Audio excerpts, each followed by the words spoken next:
Hello and welcome to the Dorking Wanderers 2018-19 season review. This campaign will be remembered as the season Mark White's men ran away with the Bostik Premier League. This season had it all, twists and turns in every match, dramatic moments, superb strikes, new club records and a new place to call home.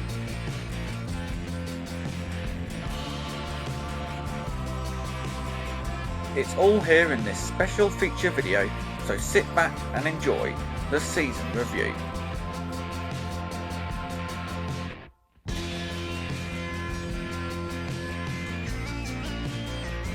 Before we go any further, let's take a moment to recap on the previous term.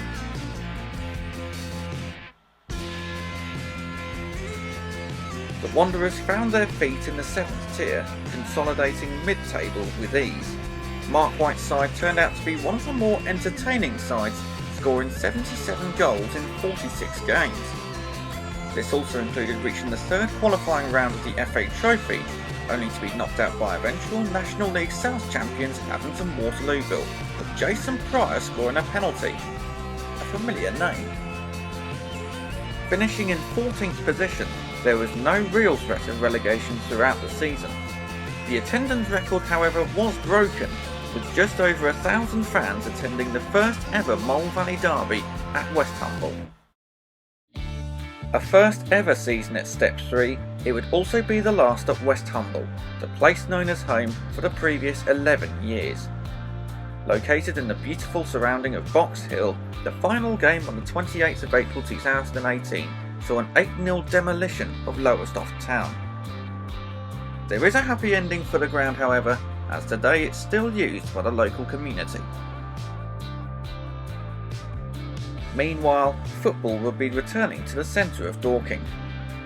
Formerly the home of the now defunct Dorking FC, Meadowbank was completely redeveloped after being closed down in 2014.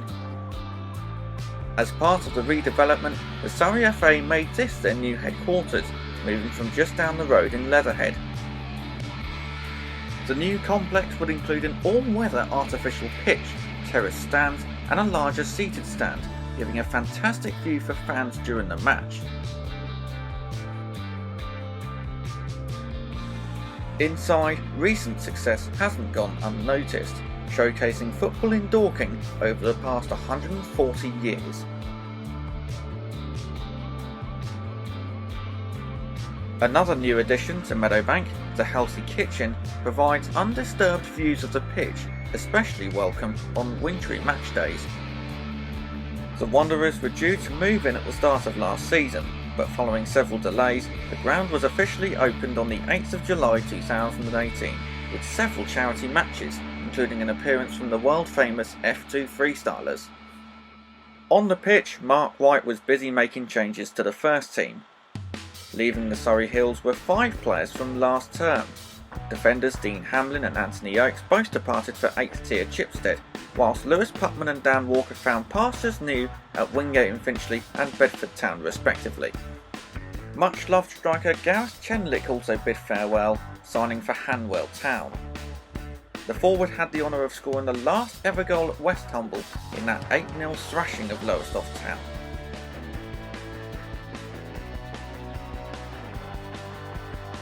In their places came the new crop of players, with Mark White signalling his intent on promotion. First was versatile defender Samuel Abt, signing from recently relegated Bognor Regis. The 30-year-old would be joined by the former Leatherhead midfield duo of Niall McManus and Tom Richards. Their fourth acquisition was Kieran Lavery. After scoring more than 200 times for local side South Park, the striker made his move up to the 7th tier. The final signing, however, turned many heads in non-league, as Jason Pryor swapped Hampshire outfit Abington Waterlooville for Dorking Wanderers, just a few weeks after scoring the winning goal to send the Hawks into the National League. After a summer of change, 7 pre-season friendlies were announced, starting with Bostik South East side Hythe Town. This would then be followed by 3 home games in a row. We begin our roundup of pre-season with the club's first fixture at Meadowbank, at home to Sutton United. Heading out onto the pitch for the first time, an attendance of just over 600 witnessed Mark White's men play their first fixture at their new home. This would be a tough test, however, as Paul Doswell's Ewes finished third in the National League last season. They broke the deadlock on 13 minutes, and Harry Buteman's free kick finding James Collins for the opener. 9 minutes later, and another free kick from Buteman and another goal, this time from Charlie Clough. The Ewes took the contest away in the second half. Despite a fantastic save from Slavomir Huck, there was nothing he could do about Kieran Cadogan's rebound.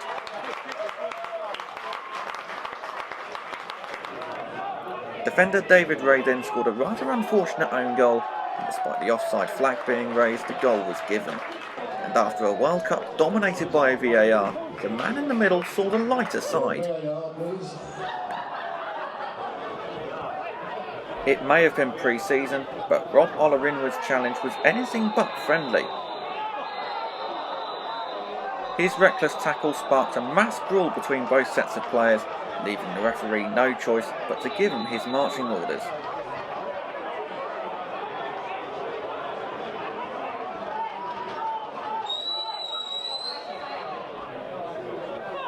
Here is how the rest of pre-season panned out for Mark White's side.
A mix of results during July and August, the highlights of pre-season being the convincing victories over Horsham, Concord Rangers and Westfield.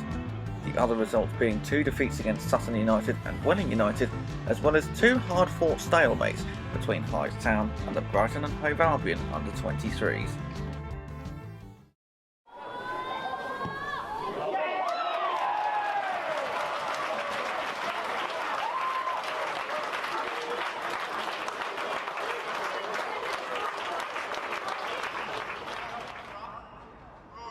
The first match of the new season saw the Wanderers make the long trip to Hertfordshire to face Bishop Stortford, who finished 18th in the Bostik Southern Premier League in the previous campaign. It took Jason Pryor just 2.5 minutes to open his account, showing brilliant control before smashing past Callum Kitcher to make it 1-0. It was also the first Bostik Premier League goal to be scored for the 18-19 season. The former Havant and Waterlooville striker was keen to double his account on his debut, but Kitcher ensured that it would just be the solitary strike. An even better chance, however, fell to Matt Briggs just a few seconds later. His superb individual run couldn't be matched with the finish. Stortford came back into the game in sublime fashion. A long ball from Leverstock found veteran striker Jamie Cureton, who dinked the ball over Slavomir Huck for the equaliser. The 43-year-old journeyman would make 1,000 appearances during the season, a remarkable achievement for the striker who made his debut in the Premier League for Norwich City back in 1994. However, the game ended on a sour note for Stortford, as Jack Thomas was sent off for kicking out of Giuseppe Sol in the last few minutes. A 1-1 draw on the opening day, with Dorking Wanderers looking towards their first competitive fixture at Meadowbank in 3 days' time. A crowd of 475 came to watch the first league fixture at Meadowbank in nearly 4 years, as Margate were the visitors. History was made just 5 minutes in, when Tom Richards superbly struck this free kick, not only for his first goal, but the first Wanderers goal at Meadowbank. Mark White's men took all 3 points for the first time this term, and the lead was assured early in the second half when Jason Pryor was fouled by keeper Henry Newcombe for a penalty. The forward dusted himself off before making it 2 goals in as many games. Yeah!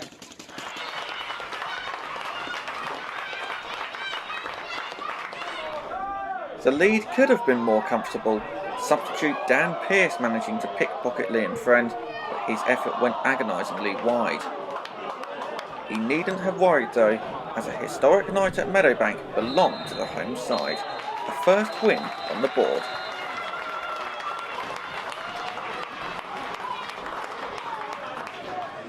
They would come back down to earth, however, just a few days later, with recently promoted Lewes coming to town. Darren Freeman's side made the better start, with Leon Redwood's shot causing trouble to the Dorking backline before he picked out Stacey Freeman, but his header was saved by Huck to keep the score at 0-0.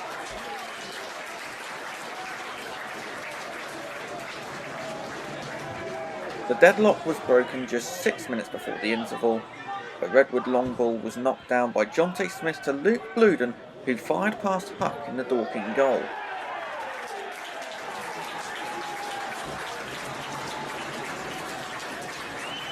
Jonte Smith looked for a goal of his own in the second half, but this was his best chance in the 90. The Bermudian striker moved on to pastures new in January, more specifically League One Oxford United. Matt Briggs led the Wanderers' charge for an equaliser, and his second half effort cannoned off the post. But whilst he rued his missed chance, Bowie Bosma right down at the other end managed to round Huck. However, his goal-bound effort was cleared by Chris Bolton. Next, it was the turn of Tom Richards to rattle the woodwork. After a 1-2 with Kieran Lavery, his fierce volley struck the post. The Rooks, however, did get their second just 12 minutes from time, and it proved to be the winner. A stray pass from Chris Bolton was picked up by Redwood, who found Omar Lawson.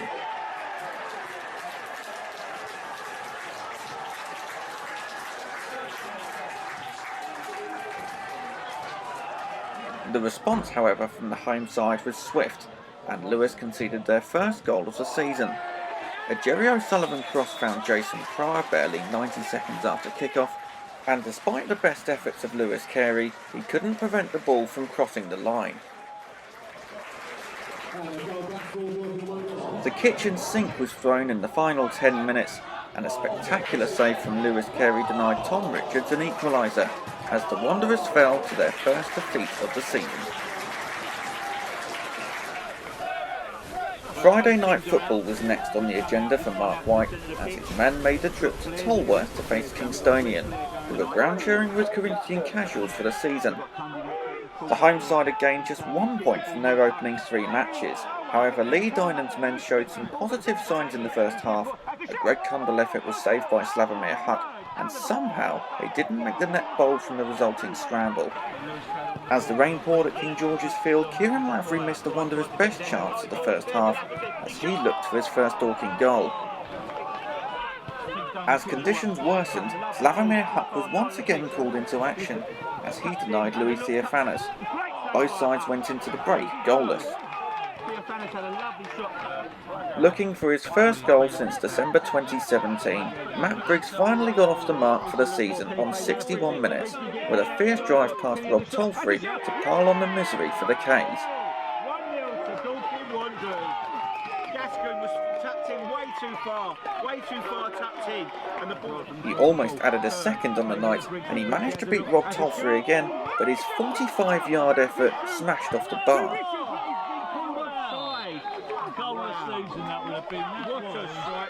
The Wanderers survived a late scare, with Aaron Lamont's free kick failing to hit the target. A 1-0 victory was enough on the night.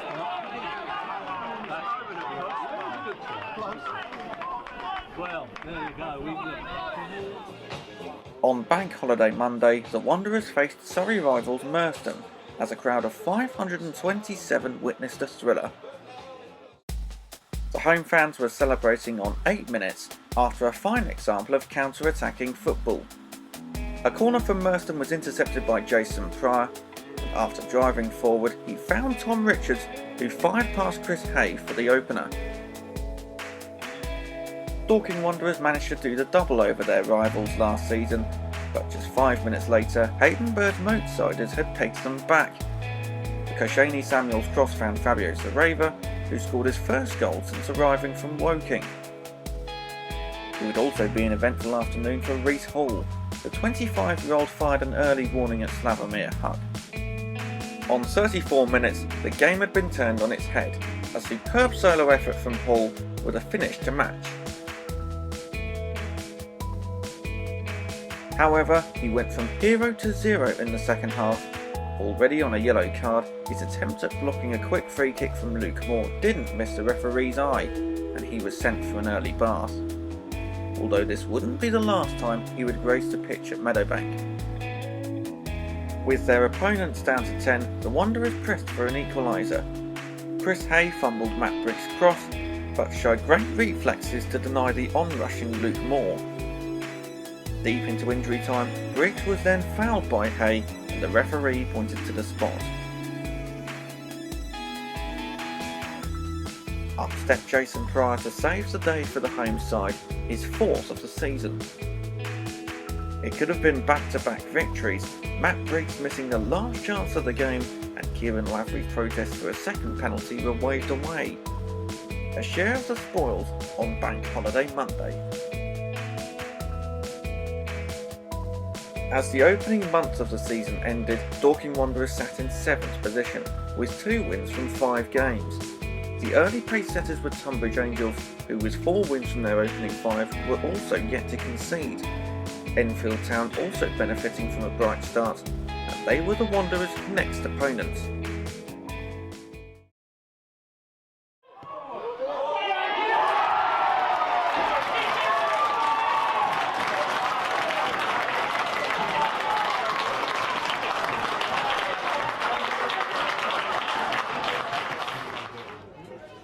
The Towners had scored 15 goals during August, including a 6-1 thrashing of Burgess Hill Town.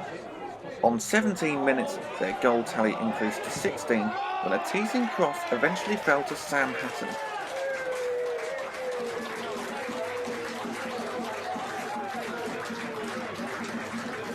The home side won this fixture 3-2 in the previous campaign and dominated the first half proceedings. Slavomir Huck was in fine form, however, first denying Sam Cheney and then pulling off an even better save to deny Sam Youngs.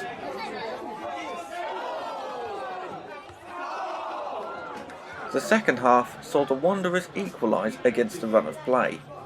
A great ball from Jerome Beckles found Matt Briggs, who managed to lob the on-rushing Joe Wright.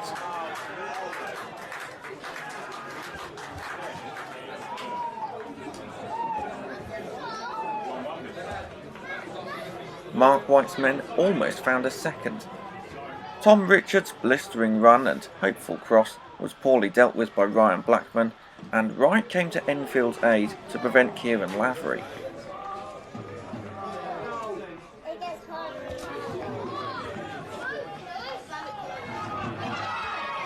The final chance at the QE2 Stadium fell to Enfield Town, with Remy Sutton shooting narrowly wide with the last kick of the game.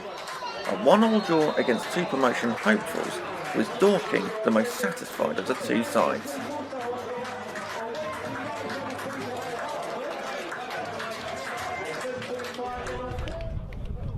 The Wanderers' next destination was much closer to home, more specifically High Road and the home of Bostik South Central side Chipstead in the first round of the Velocity Trophy. Mark White made 6 changes to the starting 11, with Josh Gallagher making an appearance, and his header was the best chance of a rather forgettable first half. They fell behind after 17 minutes on Saturday, and lightning struck twice again on Tuesday, as on 17 minutes Sam Bell dispossessed Jerome Beckles, with Jake Robinson teeing him up for the opening goal. Bell was almost gifted a second after the interval, Ben Dyer's poor defensive clearance falling straight at his feet, and his ferocious effort was tipped over the bar by Slavomir Huck. Both Sam Beard and Kieran Lavery would have left Reigate Hill that night wondering how they managed to strike the bar in quick succession from close range. The final half an hour saw Dorking look for that elusive equaliser, Jerry O'Sullivan being denied by Michael Sibley. It wasn't to be, however, as the 8th tier Chips progressed.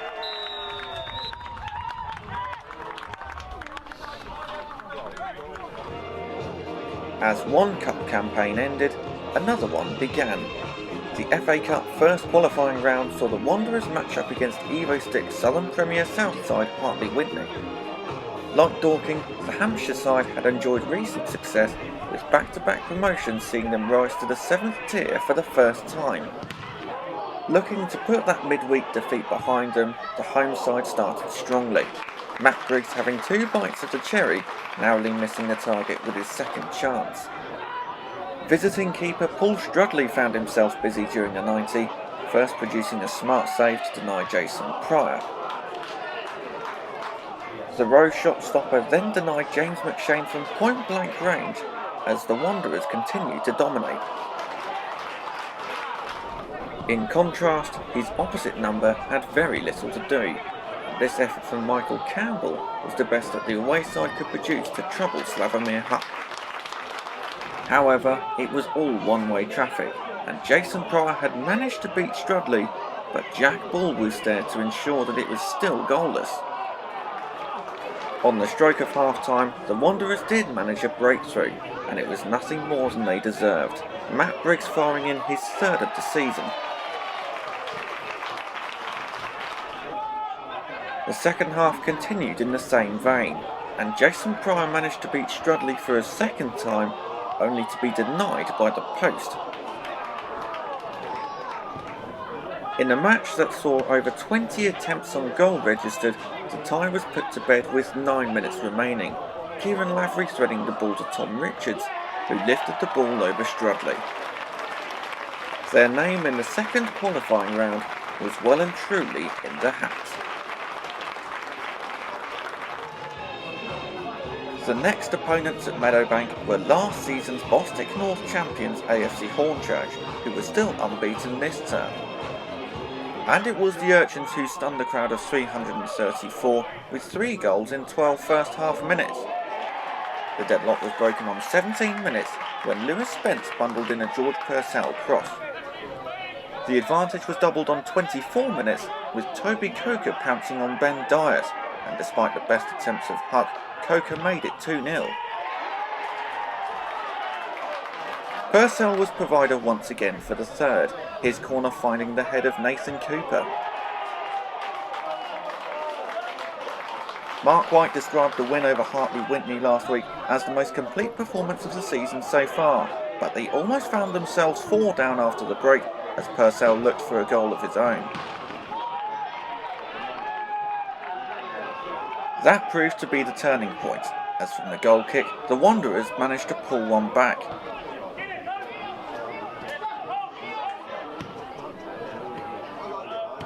James McShane picking out Kieran Lavery, who finally got off the mark for his new employers. On 67 minutes, it was game on, Niall McManus finding Jason Pryor, who scored his 5th of the season. Desperate for an equaliser, Jerry O'Sullivan's cross almost caught out Callum Chafer, but the crossbar came to his rescue. After the match, Mark White praised the character of his players, as on 81 minutes the comeback was complete, as Luke Moore teed up Niall McManus for his first goal since arriving from Leatherhead. 1 point could have very easily have been 3 at full time, but Chafer matched Kieran Lavery's superb free kick. The famous old cliché, the game of 2 halves. The reward for beating Hartley-Wintney a fortnight ago was a trip to Leverstock Green, who ply their trade in the Spartan South Midland Premier Division. The match was anything but flat at Pancake Lane, as the Wanderers broke the deadlock on 24 minutes, after Kieran Lavery was manhandled by Shane Wood in the penalty area. Up stepped Jason Pryor, and he doesn't miss those. Yeah!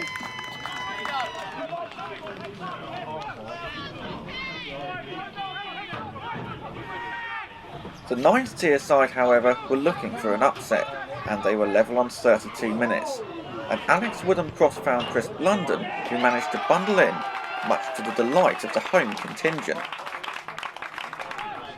The dream of a giant killing became a reality for the Green just before half-time, when a poor back pass from Chris Bolter was picked up by Jonathan Lacey.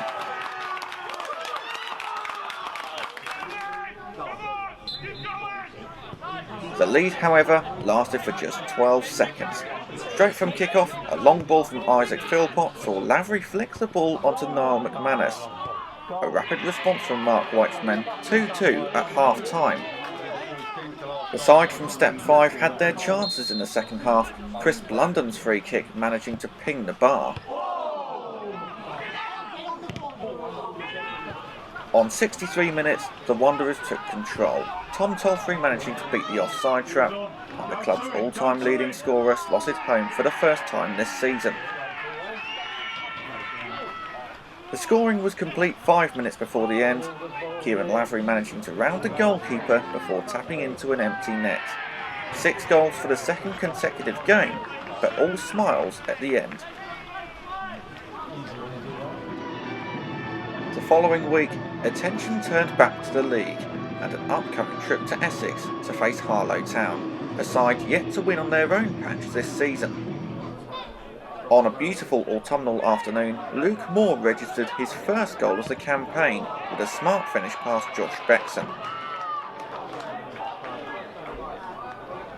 The struggling Hawks never really looked like scoring, and this effort from Nathan Fox was their best chance before the interval.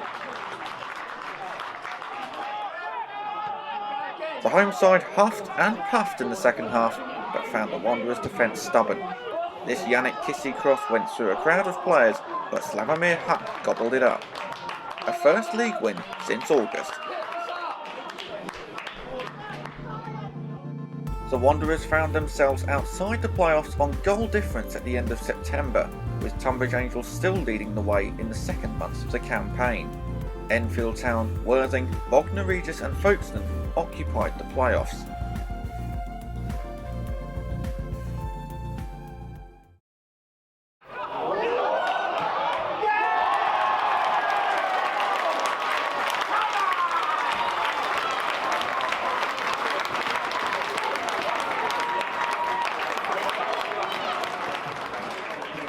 The first game of October came under the floodlights at Meadowbank as White Hawk made the trip from Sussex.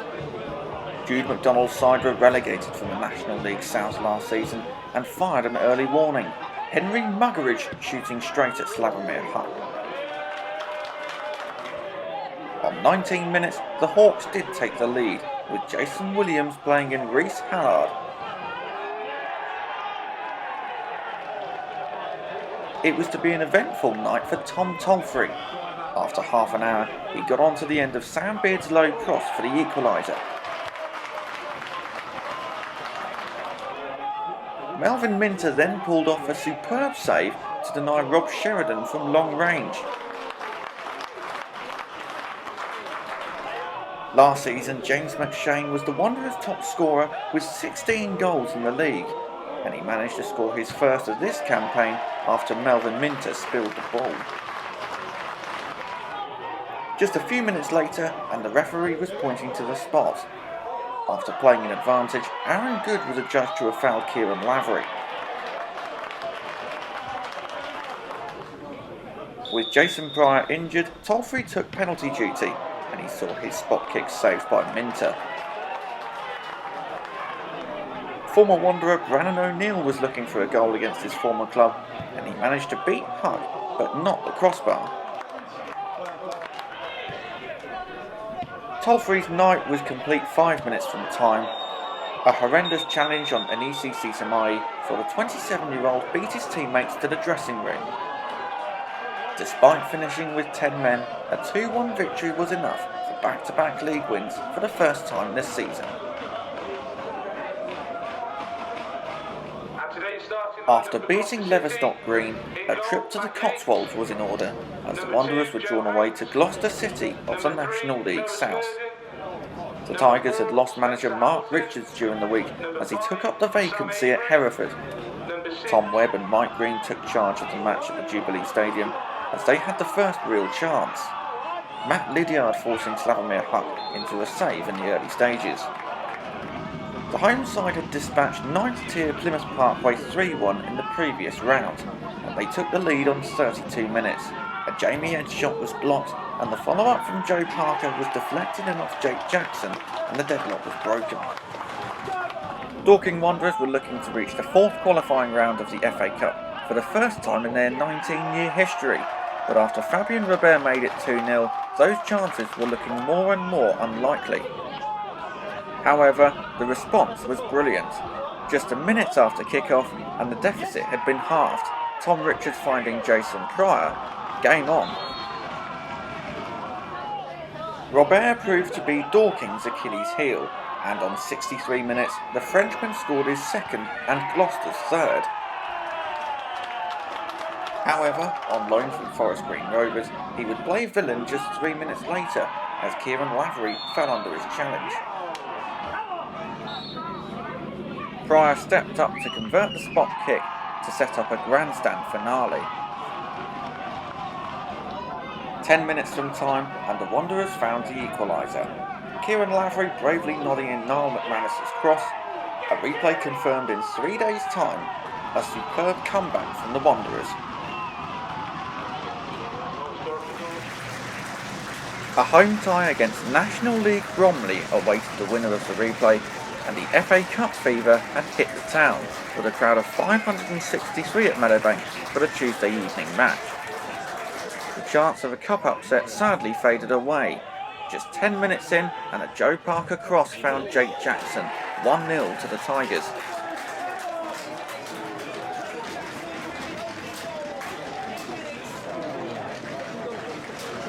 Things went from bad to worse. Already missing Pryor through injury, Kieran Lavery pulled up with a hamstring problem. Some growing concerns for Mark White as the injury table started to get busier. A spirited performance from Dorking. Matt Yates' fingertip save denying Tom Richards an equaliser in the first half. But a moment to forget for Dan Pearce. On as a substitute for Lavery, he inadvertently set Joe Parker through on goal, and he didn't waste a chance.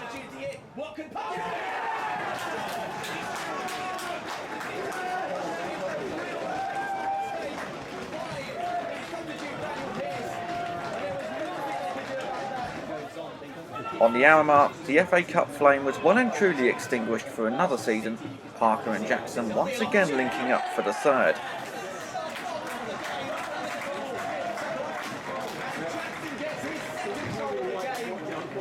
Missing key players through injury and suspension, it was a valiant performance from the home side. Giuseppe Sol's header was saved by Matt Yates. James McShane's follow-up was cleared off the line by Matt Williams.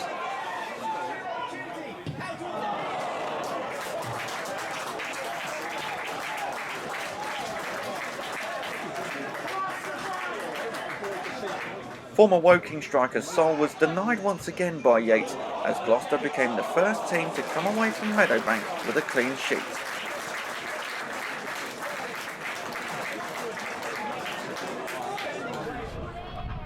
It was back to the bread and butter of the Bostik Premier League, and on non-league day there was a trip to the Kent coast to face Neil Cudley's Folkestone Invicta. After missing the replay in midweek through suspension, Luke Moore was back in the starting 11 and he provided the assist for the only goal of the game, Tom Richards netting his third of the season after just 13 minutes. The celebrations were short-lived. Just 4 minutes later, a groin strain meant that Sami Alad joined the ever-growing injury list. His replacement, Rob Sheridan, was at the centrepiece of the next talking point. Ronnie Dolan's first shot was saved by Huck, and with the goal gaping, the 28-year-old was there to clear his second attempt off the line. Invicta piled on the pressure, as the Wanderers' goal led a charmed life. Sam Hasler with the best chance, but Huck ensured that it would be a third straight league win. Mark White's men were grinding out results, but they were coming at a cost.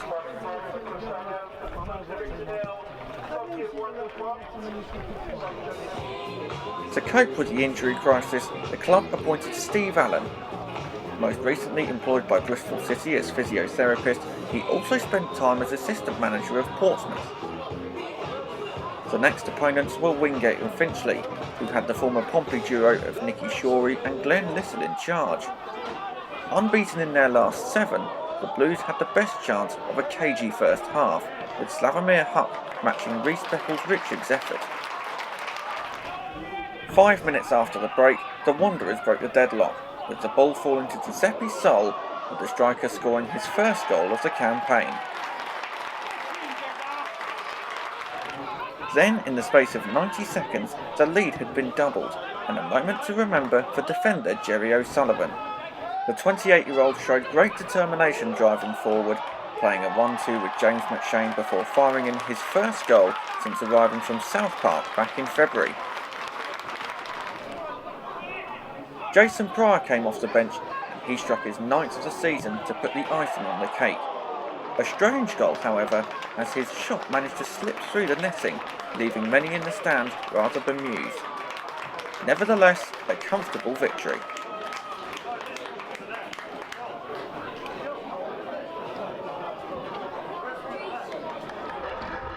Next came a fixture that was shrouded with controversy last season. A serious injury to Matt Briggs saw the abandonment of the match in January. Recovering from a knee injury, he played no part in this fixture on the Tuesday night. A first half to forget for both sides, Aaron Smith-Joseph with the best opportunity as he stung the palms of Huck. Dorking's best chance came in the second half, when James McShane missed from close range after Josh James parried Tom Tolfrey's cross. After just one win in their opening 12 league games, the Hellions were desperately looking for 3 points. Tom Summerfield's poor clearance fell to Dan Beck, who fed in Ben Pope, but after his first shot was saved by Huck, he saw his rebound miss the target. A stalemate against the bottom side. That was to be the final away match for nearly a month, as 6 home matches in a row beckoned, starting with the FA Trophy and a first round qualifying tie with 8th tier Sevenoaks Town. It wasn't long, however, until there was a talking point. The referee waved away protests after Jason Pryor was challenged by Thomas Ripley in the penalty area. Pryor did get onto the score sheet 10 minutes before the break, getting onto the end of Tom Tolfrey's cross to make it double figures for the season. The Oaks had dispatched Bostik North Grays Athletic 4-2 in the previous round and equalised on the stroke of half-time. A poor clearance from Huck fell kindly for Frankie Sawyer, who ensured that it was level pegging at the break. The Slovakian did atone for his error, producing a fine save early in the second half to deny Ainsley Everett. After being denied a penalty in the first half, the referee did point to the spot in the second after James McShane was fouled by Greg Benbow. Pryor dispatched the penalty to make it 2-1.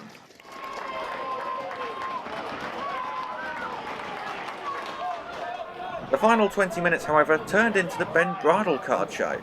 The Sevenoaks shot stopper pulled off some superb saves, first denying James McShane, then Chris Bolter,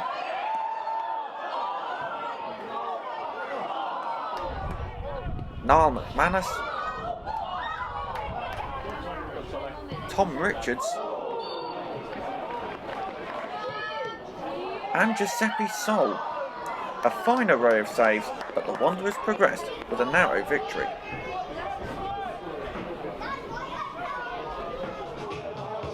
The final match of the month saw the Wanderers kick off their Surrey Senior Cup campaign, facing their first ever full-time side, AFC Wimbledon. The Don side consisted of mostly development players, and Tyler Barry produced the first real chance, albeit comfortable for Huck. Formerly of Blackburn Rovers, David Dunn and Gary Flitcroft were in attendance as their company Flitcraft Limited sponsored the game. They would have appreciated the opener, great build-up from the Wanderers' defence matched with a superb finish by Giuseppe Sol, a goal that was worthy of the top flight. Sol could have added a second before half-time as he managed to intercept Ruben Collins' wayward back pass. However, the veteran smashed his effort off the bar. For the second consecutive match, the away side equalised thanks to an error from Huck. His poor clearance found Tommy Wood, who teed up Jeffrey Doney. Although there was nothing he could have done about Tyler Barry's free kick 7 minutes from the time.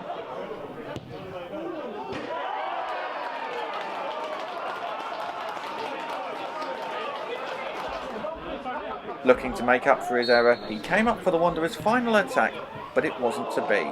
After reaching the semi-finals last term, it would be a first-round knockout this season.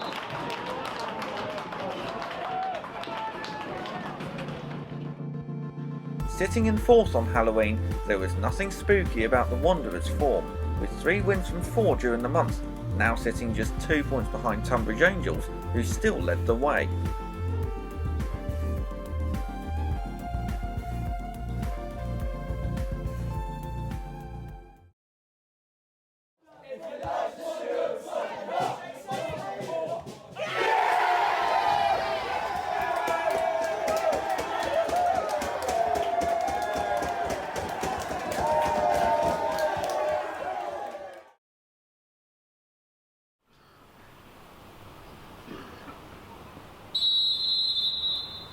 Following the tragic helicopter crash at Leicester City the previous week, a minute's silence took place ahead of the home match with Corinthian Casuals. Both sides last played each other in the Ryman South playoff final at Westhumble back in 2017, and it was the Wanderers who took the lead. Bradley Coleman's not sure whether to stick or twist, and Tom Richards made him pay. 4 minutes later and the lead was doubled, James McShane's cross finding Jason Pryor. That was to be it for the goal scoring, as the officials took centre stage. First, Rob Sheridan was given his marching orders following this foul on Warren Mafula. the Wanderers would have to play the last hour with 10 men. However, it wasn't long before the playing field was levelled. Moon Man was adjudged to have denied a goal-scoring opportunity, and the referee was reaching for his back pocket for a second time. A BT Sport documentary was released in November, showcasing Corinthian Casuals' transatlantic adventure where they played against their Brazilian counterparts. However, Jordan Clark hit the spotlight for all the wrong reasons, as he was given a second yellow following a tussle with Isaac Philpott. A controversial tie with more red cards than goals.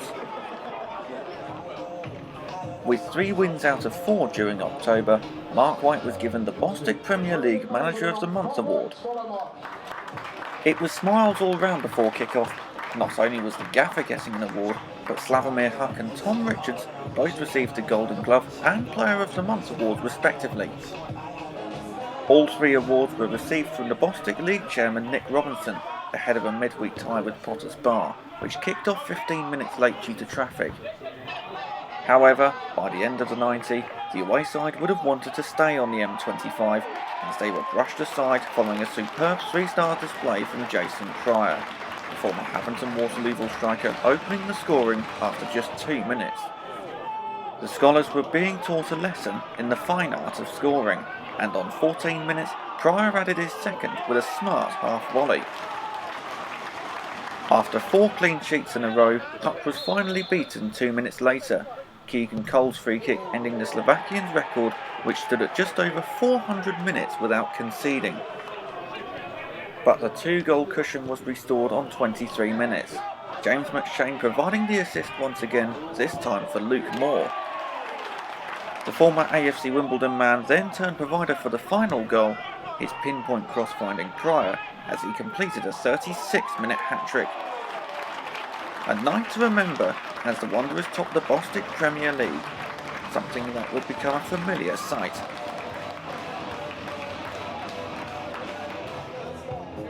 The second qualifying round of the FA Trophy saw Dorking Wanderers host Tonbridge Angels in an all-Bostik Premier League affair. Football also paid its tribute to Remembrance Weekend, with a minute's silence to remember the sacrifices made in conflict. On the pitch, and the first chance fell to the home side. Jerry O'Sullivan's sumptuous volley was met by an acrobatic save from Jonathan Henley. The deadlock was broken on 37 minutes when Jason Pryor pounced on Arthur Lee's missed kick to score his 5th goal in 3 games. The lead could have been more comfortable. Pryor's flick-on was met by Giuseppe Sol, who found Henley in his way. In truth, the Wanderers were hanging on to their lead in the second half as the Angels battled for an equaliser. First, Tom Beer was denied by Huck, before Joe Turner saw his close-range effort saved by the Slovakian. The 26-year-old saved his best until last, tipping Adam Ramadan's goal-bound effort over the bar in torrential conditions. The Wanderers held on for the win, thanks in no small part to Super Slav. The rain subsided, and the following week saw glorious sunshine as Brightlingsea region were next to conquer the Wanderers, only to fall behind on 11 minutes. Jerry O'Sullivan's beautiful left-footed effort had James Bradford rooted. O'Sullivan had his second just 20 minutes later, slotting past Bradbrook again after picking the ball out from under his feet. Region had lost just once on the road all season, and they almost halved the deficit in spectacular style, Billy Hunt's ambitious effort almost catching out Huck. The striker, however, did get on the score sheet 2 minutes before the interval after being teed up by Aaron Condon. A 2-1 win was enough to seal a 12th match unbeaten.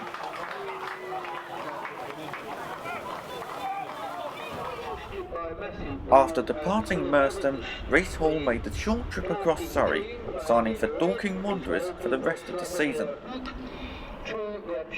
Mark White's newest signing was on the bench as the Wanderers made the trip to face Haringey Borough, a side who 10 days previously were playing live on the BBC in the first round proper of the FA Cup against AFC Wimbledon.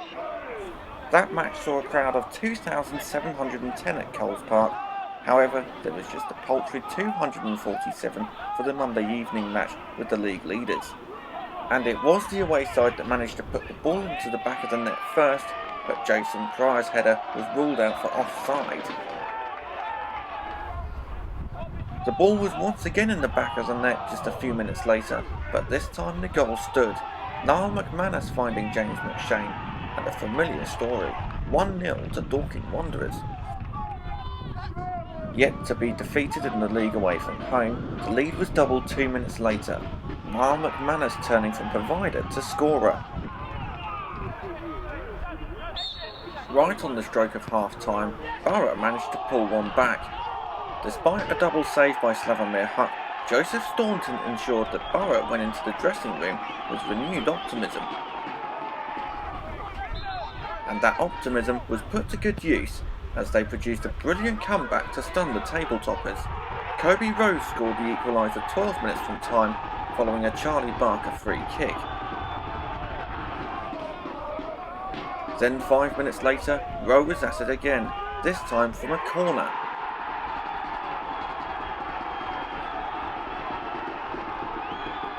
A remarkable performance as for the first time since August, the Wanderers were defeated in the league.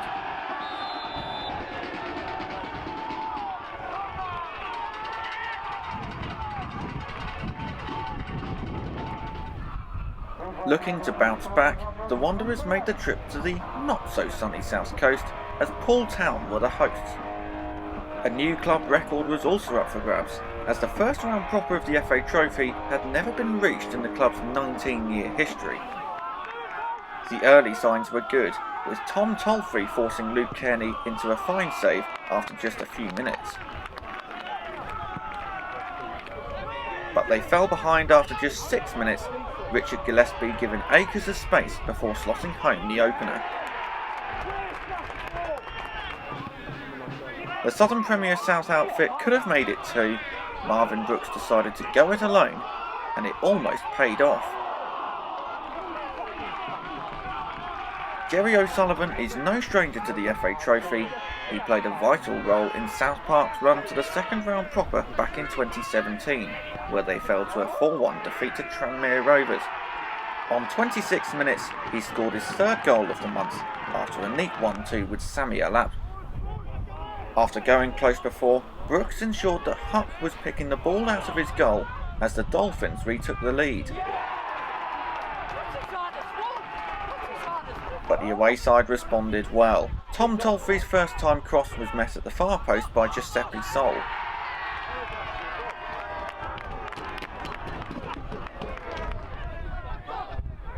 The second half saw Jason Pryor introduced, and he spurned an excellent chance to make it 3-2.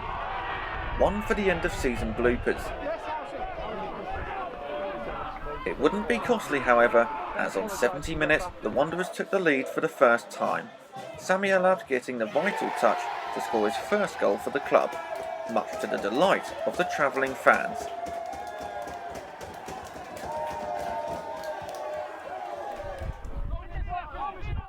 The away contingent would be celebrating at the final whistle as they booked their place in the first round proper, a new club record.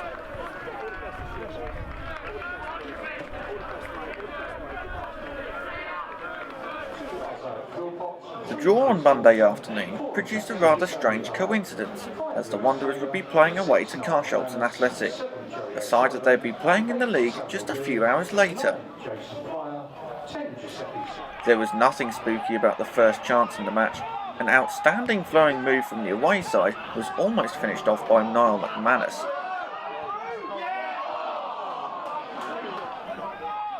Homekeeper Patrick Oman came to Carshalton's rescue once again as he saved from Sam Beard's fierce drive.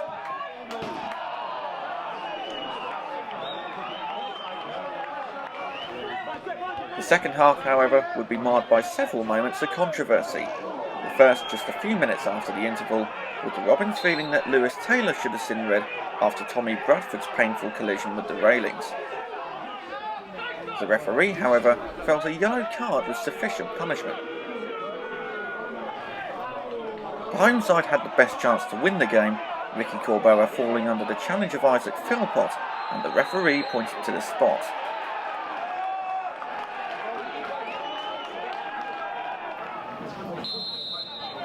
Up stepped Corboa, but he saw his spot kick saved by Slavomir Huck.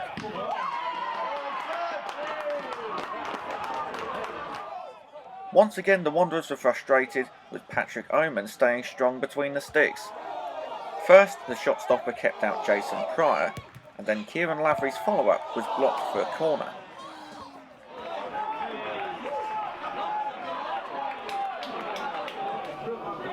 The final talking point came 5 minutes from the end, after this challenge by Niall McManus on Ricky Corboa, which left the latter with a broken collarbone. Once again, the referee brandished a booking. Both sides would face off in the FA Trophy the following month.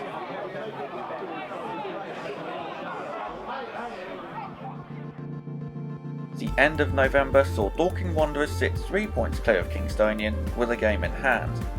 After a poor month, Tonbridge Angels were looking to get back to winning ways, starting with another trip to Meadowbank for the first match of the festive period.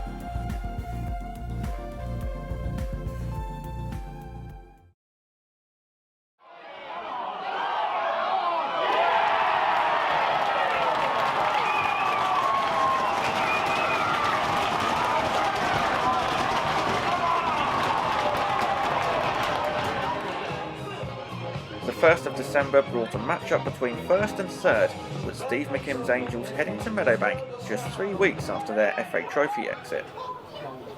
They made the brighter start, however, Alex Reid forcing Huck into a save after just a minute. The away side didn't show signs of a team that were winless in their last 6, and it took an even better save from Huck to deny Joe Turner. Jason Pryor scored the only goal in the previous meeting, but in the second half he was denied at point-blank range by Jonathan Henley. There was last-minute drama as Sonny Miles broke the Wanderers' hearts, sparking wild celebrations in the away dugout.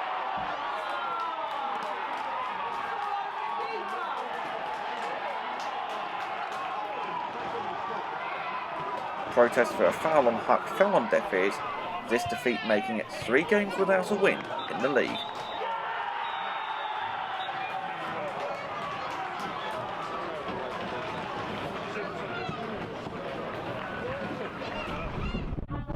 The following week saw an equally difficult tie against playoff chasing Bognor Regis Town, a side who had won just once in their last 7. In less than desirable conditions, the hosts missed several first half chances, the first coming from Portsmouth loanee Dan Smith.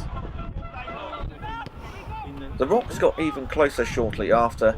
Joe Tomlinson decided to go for a run, and he saw his effort tipped onto the post.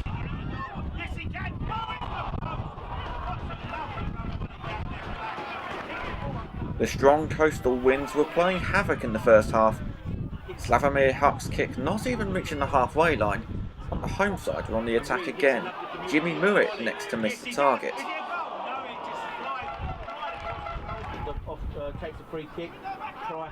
However, the game-changing moment came on the stroke of half-time, when goalkeeper Dan Lincoln was adjudged to have handled outside the area. With the referee deeming it a goal-scoring opportunity, Jack Pearce's side went down to 10. With video evidence, the red card was overturned, but with Lincoln playing no further part in this game, Ricardo Teixeira came off the bench. And his first task was to pick out the ball from the back of the net, after Lewis Taylor struck home from the resulting free kick, his first of the season. The Wanderers managed to preserve their slender advantage at Nywood Lane, with the best chance falling to 16-goal Jimmy Mewett, but Slavomir Huck ensured that all 3 points went back to Surrey. The following week saw the much shorter trip to Colston Avenue and a showdown against Carshalton Athletic in the first round proper of the FA Trophy. Lewis Taylor played the pantomime villain in the goalless draw nearly 3 weeks ago, and he almost put the away side ahead, denied early on by Patrick Oman. The Robins keeper was beaten a few minutes later, but was relieved to see James McShane's shot bounce off the woodwork. He was kept busy in the first half as a flurry of chances fell to Dorking, with Jason Pryor the next to be shut out. After soaking up the pressure, the Robins made the breakthrough. Jordan Cheadle's header hit the bar, and player-manager Peter Adenoy then crossed to Paris Hamilton Downs, who nodded in the only goal of the game. Following a knee injury, Matt Briggs was back in the squad, and he looked to inspire a Dorking comeback. But try as they might, Omen stood tall, with Tom Tolfrey's header landing straight in his gloves. That proved to be the final chance as the cup run came to an end for the Wanderers. Carshalton would go on to the second round, only to lose the National League Barnet.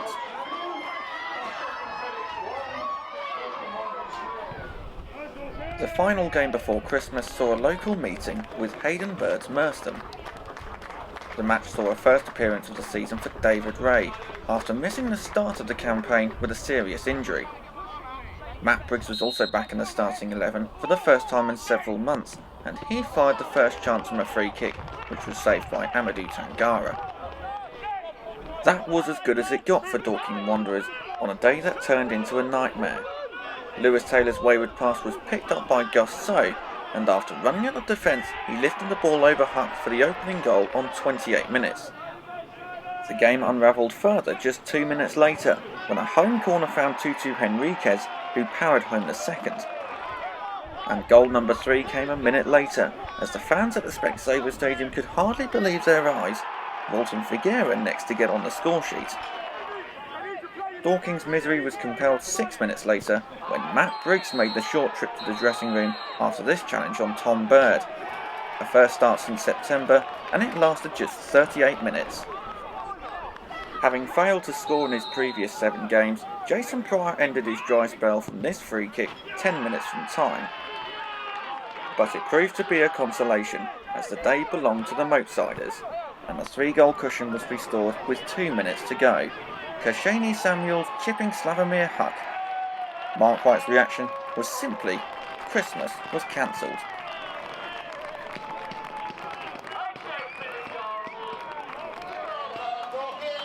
The final match of 2018 saw the first highly anticipated Mole Valley derby of the season, as arch-rivals Leatherhead made the trip across Surrey.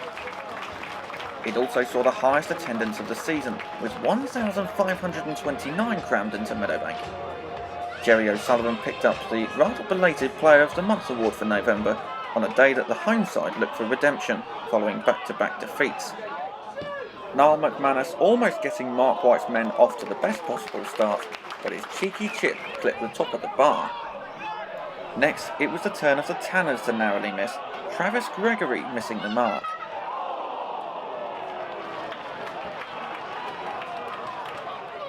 The woodwork was rattled once again in the first half, as Luke Moore played in Giuseppe's Sol, but the post came to Leatherhead's rescue. The deadlock was broken on 49 minutes, but McManus's shot was blocked, with the ball falling kindly to Giuseppe's Sol. It was the first goal to be scored from open play in 500 minutes of football. Nicky Ball's side looked for that elusive equaliser, but it didn't come. Jerry Amu's deflected effort gathered by Slavomir Huck. Local bragging rights, however, went to Dorking. Former Tanner Tom Richards was denied by Zaki Uwala, but James McShane settled the nerves around Meadowbank 9 minutes from time. A first ever victory over their rivals, and a much needed one at that.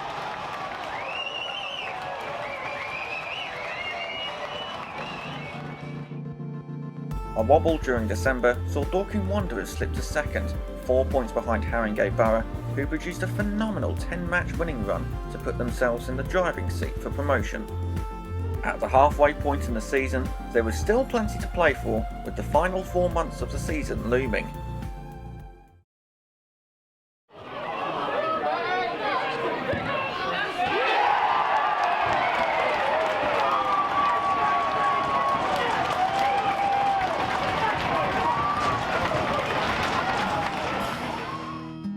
The new year saw the departure of several players as they looked for vital game time. Joining Josh Gallagher at Chipstead was striker Tom Tolfrey, who spent the winter at the Chips on loan. Heading to Walton Casuals on loan in January and February were Rob Sheridan and Jerome Beckles, the latter being the Wanderers' longest serving player. Meanwhile, Tom Summerfield and Dan Pearce both left for 8th-tier sides, and while Summerfield headed to South Park, Pearce would play for East Grinstead Town and Horsham for the rest of the season. One player returning from loan was Kieran Lavery. The 29-year-old had spent December on loan at Dom de Paula's Horsham. He was in the starting 11 for the first game of 2019 at AFC Hornchurch. And on a cold afternoon in Essex, he had the first chance, rattling the bar from a Tom Richards free kick.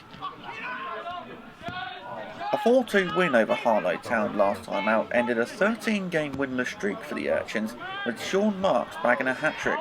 However, his header in the second half was smartly saved by Slavomir Huck. After scoring in the reverse fixture, a 3-3 draw at Meadowbank, Lavery was once again on the scoresheet, netting his 4th of the season. It would, however, be his last, as he would spend the rest of the season back at Bostik South East side Horsham. The home side bagged a vital point in their quest for survival. Slavomir Huck spilled George Saunders' cross into his own net as it managed to cross the line. An uncharacteristic error from the Slovakian, and 2 points dropped.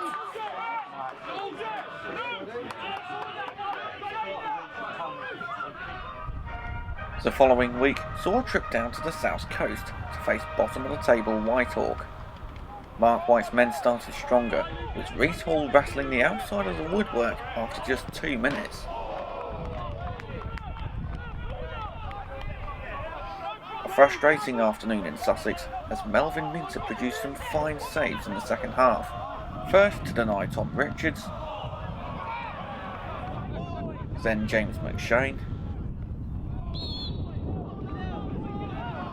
and Niall McManus. The Hawks hadn't tasted victory at home since a 4-2 win over Harlow Town on the opening day of the season, but on 65 minutes they made the breakthrough. Lucas Rodriguez managing to dispossess Sam Beard before laying the ball off to substitute Nathaniel Pinney.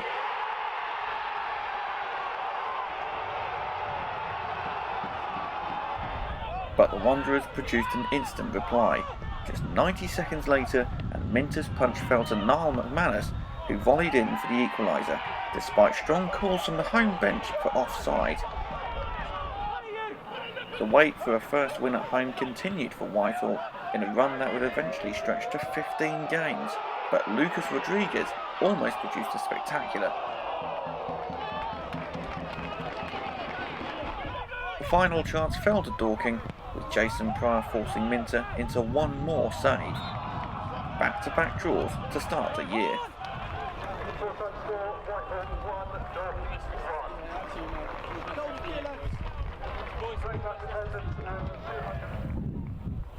It's fair to say that confidence was low going into a midweek trip to Woodside Road and a tie with playoff hopefuls Worthing.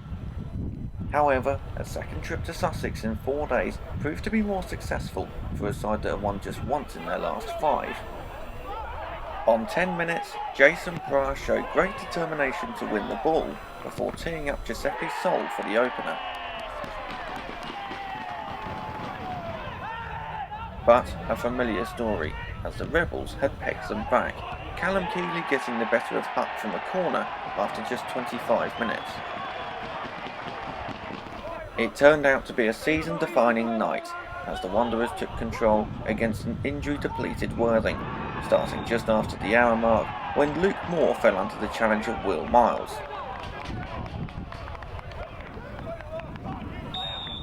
Lewis Taylor took the resulting spot kick and the lead was restored.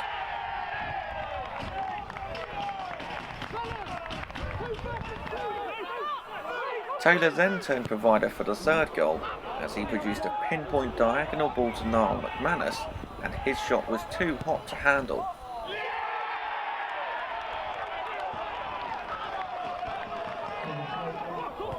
With just 2 minutes remaining, Reese Hall produced a fine solo effort to get off the mark for the Wanderers. The icing on the cake on the biggest away win of the season, and the catalyst for a phenomenal run of form. Looking to build on the 3 points at Worthing, Mark White's side hosted struggling Harlow Town at Meadowbank. Slavomir Huck picked up the December Player of the Month award, but it wasn't a day to remember for either keeper between the sticks. The deadlock was broken on 8 minutes, with Tom Richards playing a neat 1-2 with Reece Hall before firing in his 6th of the season. The Hawks produced a shock last week with a 2-1 win over league leaders Haringey Borough, and they almost equalised here, Matt Foy managing to round Huck before missing from a tight angle. Foy, however, did get onto the score sheet just a few minutes later after being played through by Tom Hitchcock.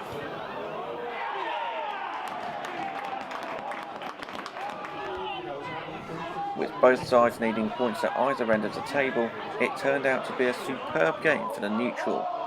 First, Reece Hall's dink was cleared off the line by Fabian Sims, before Harlow looked to turn the game around. Right at the other end, Hitchcock then saw his goal-bound effort cleared, this time by Tom Richards. The woodwork was rustled just before the break, as Sam Beard's effort almost caught out Josh Beckson. Hitchcock turned provider again for the Hawks' second, as Emile Aqua produced a smart finish 6 minutes into the second half.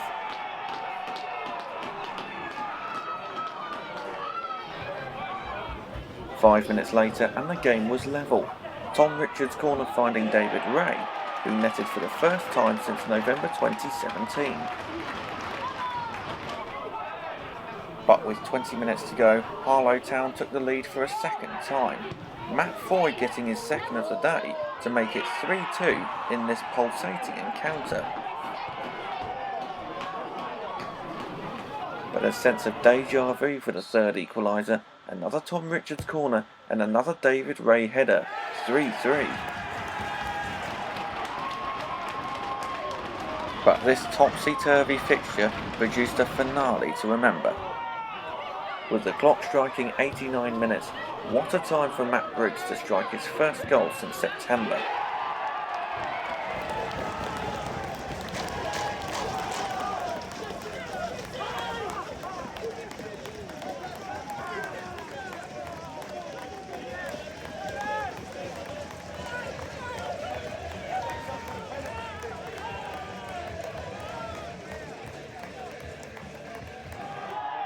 In the first of 6 minutes added on, drama at the other end, as Emile Aqua saw his ferocious effort smash off the crossbar.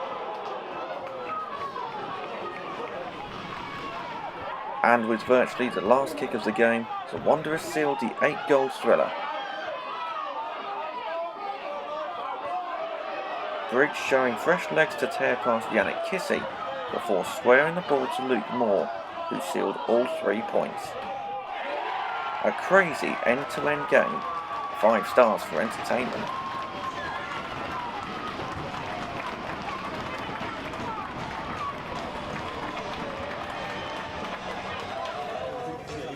A bitterly cold Tuesday night game followed against promotion-chasing Enfield Town.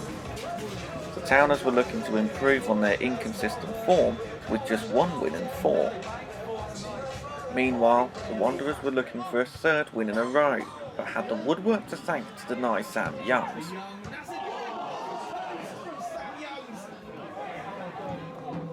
Another warning was fired from the away side in the first half as Matthew Johnson missed by a whisker.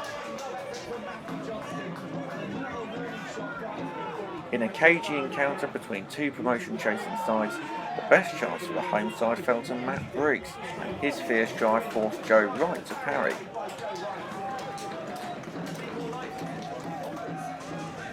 Into the second half, and the best chance for the Towners fell to Ryan Blackman, but his goal-bound effort was phenomenally saved by Huck.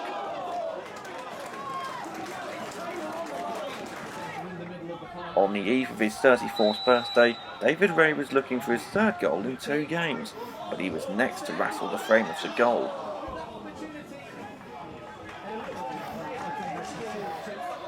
The only goal of the game came on 79 minutes, when Reece Hall's effort was parried by Wright straight into the path of Luke Moore, who made it 2-2. a third win in a row against tough opposition.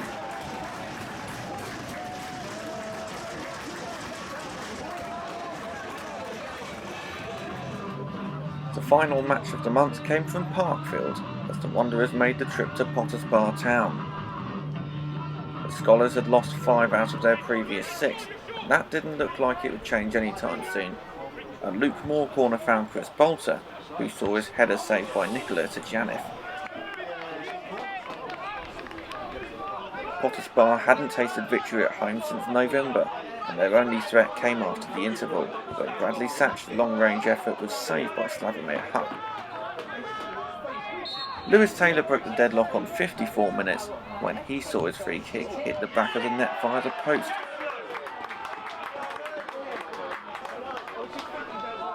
The lead was doubled 9 minutes later when Reece Hall's ball eventually found James McShane. A last-minute winner for Tonbridge Angels against Haringey Borough meant that the Wanderers returned to the top of the tree, where they'd remain for the rest of the season.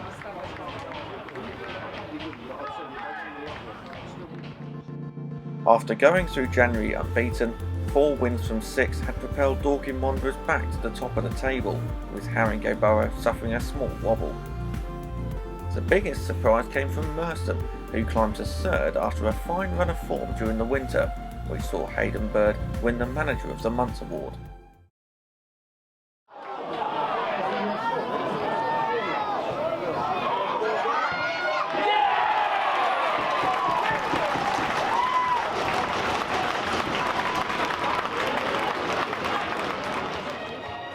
The first day of February saw the Surrey Hills covered with a light dusting of snow, but with help from the Dorking Wanderers Academy, the home match against Folkestone and Invicta went ahead as scheduled.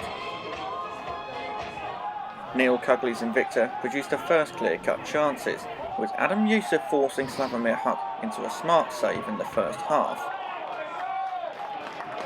However, the half-time score read 1-0 to Dorking Wanderers, as Niall McManus's cross found Jason Pryor for the opening goal on 42 minutes. A welcome relief for the marksman, who bagged his first goal since December, and he was on the scoresheet again just before the hour.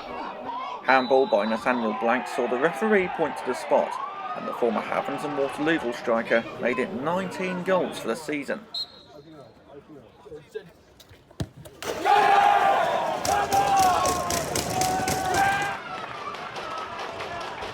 The snow on Box Hill was melting as rapidly as Folkestone's chances of getting anything from this encounter, as Dorking took control in emphatic style.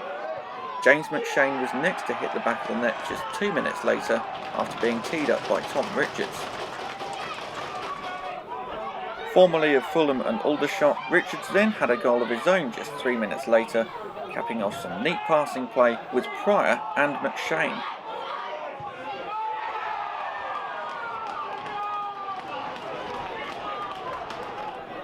With the game out of reach, the away side pushed for a consolation, with Ian Draycott forcing Huck into a fingertip save.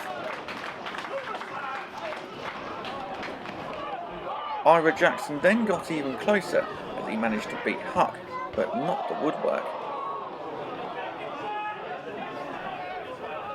It was high fives just 2 minutes from time as James McShane played in the on-rushing Lewis Taylor, who made it 5-0.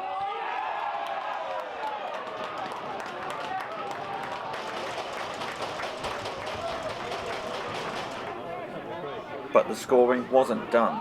With the last kick of the game, an electric run from Matt Briggs saw him beat 3 players before squaring the ball to McShane for his second. The biggest win of the season, a record which was broken the following week.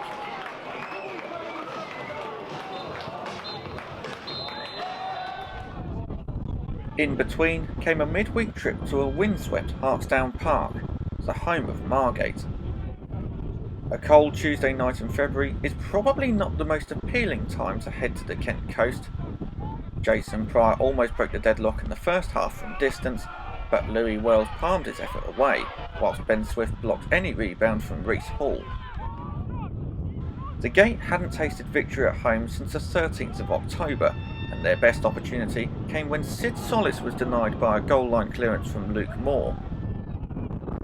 Just 7 minutes after being cautioned, David Martin was then given a second yellow card for this foul on Jerry O'Sullivan. Not the ideal situation for a side that were winless in 9 games. The wind played to Dorking's advantage in the second half, Tom Richards first being denied by Louis Wells, and the Margate shotstopper then denied Matt Briggs.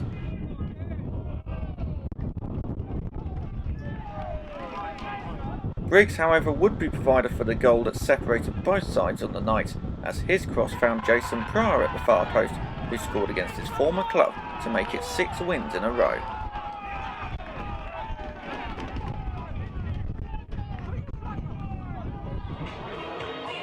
A few days later, out-of-form Kingstonian were the next opponents at Meadowbank. Former K's midfielder Lewes Taylor picked up the January Player of the Month award as the Wanderers made it 7th heaven in more ways than one. The deadlock was broken on 17 minutes when a short corner saw Tom Richards cross to Sammy Elab, who scored his first league goal for the Wanderers. The scoreline read 2-0 on the half-hour mark, Matt Briggs showing a fine example of playing to the whistle before teeing up James McShane, who crashed his effort off the bar. With the ball still alive, Richards cross-found Lewes Taylor, and he volleyed in his third in 4 games. After picking up the Player of the Month award, it was a case of start as you mean to go on for the 32-year-old. Lee Dynan's side were on a rotten run of 5 defeats in a row, and after Elliot Buchanan's shot was saved by Slavomir Huck, Sean Clohessie's cross hit the outside of the post. Not that he meant to. The Wanderers produced a fine second half display to humiliate their opponents, starting with Tom Richards first of the day on 54 minutes, despite the best efforts of Rob Tolfrey. After denying Buchanan in the first half, Huck produced an even better save to deny the striker again at point-blank range. He would, however, be in the home dressing room later in the month. Nearly 450 minutes of football had passed since Huck last conceded, and that run continued after Manolis Gigonis was next to see his shot saved. Shortly after the hour mark, and Jason Pryor made it 4-0, with this looping header over Tolfrey from a Luke Moore cross. After 1 goal in 13 games, the forward now had 4 in 3. There was something to cheer for the large travelling contingent, with defender Dean Inman heading in from a corner to end Huck's run of 4 clean sheets in a row. That proved to be the high note for Kingstonian, as Vitelis will be ringing around the PA system at Meadowbank for a 5th time shortly after kick-off, when Tom Tolfrey laid the ball off to Richards for his second of the day. The 24-year-old almost bagged a hat-trick, but as Tolfrey parried his tight-angled effort, James McShane lashed home the rebound to make it 6 goals in consecutive home matches. There was even time for 1 more goal. Deep into injury time, Tom Tolfrey scored past namesake Rob to make it 7-1. After spending several weeks at Chipstead, the striker would later go out on loan again, this time to Corinthian Casuals until April. An outstanding performance from the home side, which was the final nail in the coffin for Lee Dynan, who was sacked just a few hours later.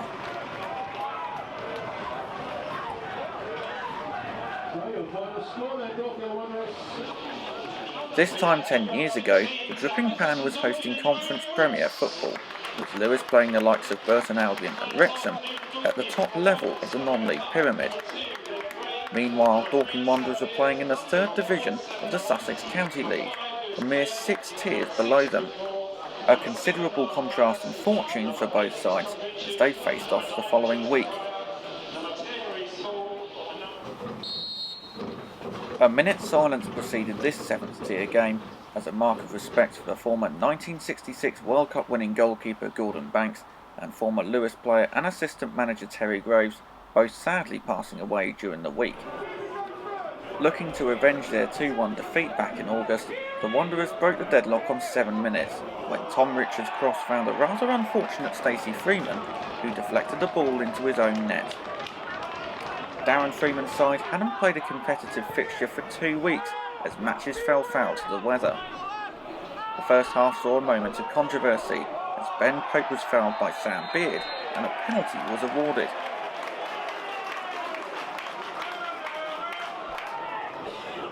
However, in a bizarre situation, with Pope ready to take the spot kick, the referee then overruled, blowing for offside after consultation with the linesman. Former Burgess Hill striker Pope was looking for an equaliser, but smart reaction from Huck ensured of a 5th clean sheet in 6 games. The home side went close again just a minute later, as Deshaun Golding narrowly missed the target.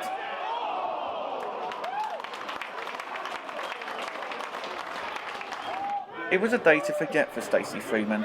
An own goal in the first half, and his poor clearance fell to James McShane, who produced a smart finish to make it 2-0. An emotional moment for the 28-year-old, who dedicated the goal to his late grandfather. 8 wins in a row for Dorking.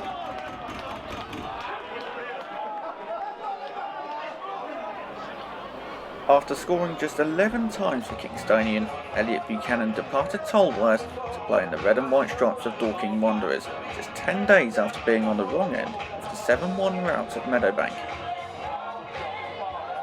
The Golden Boot winner in the Bostik Premier League last season with 39 goals for Town had a place on the bench against one of his former employers, Bishop Stortford. The best chance of a tight first half fell to Tom Richards, who forced Arthur Janata into a smart save.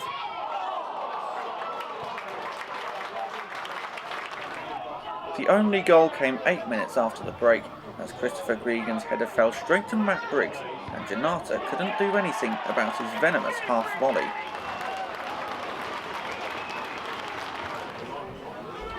Stortford looked for an equaliser, and Luke Callender saw his goal-bound effort cleared off the line by David Ray.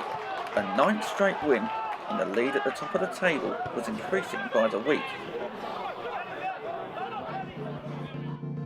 A 100% record during February saw Dorking Wanderers increase their lead to 9 points, and after 17 goals in 5 games, the goal difference dramatically improved. With 10 matches to go, 6th-tier football was slowly becoming a reality.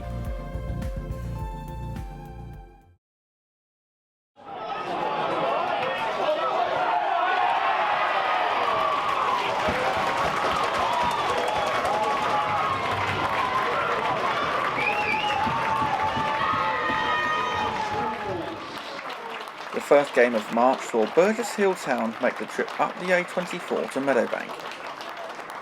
Looking to make it 10 wins in a row, the Wanderers got out the gate early. On his first start, Elliot Buchanan headed over Josh James for the opening goal on 4 minutes, his first for the club. The home fans were celebrating once again shortly after, but Jason Pryor's header was ruled out for a foul on James Richmond. It was a small reprieve for the Hillians as they fell further behind on 19 minutes when Michael Wilson's slice fell kindly to Buchanan.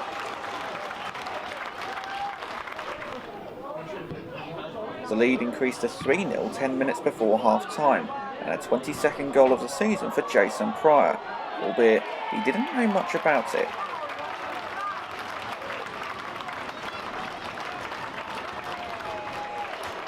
Buchanan almost bagged a hat-trick early in the second half when he intercepted a game of head tennis, but this time he failed to hit the target.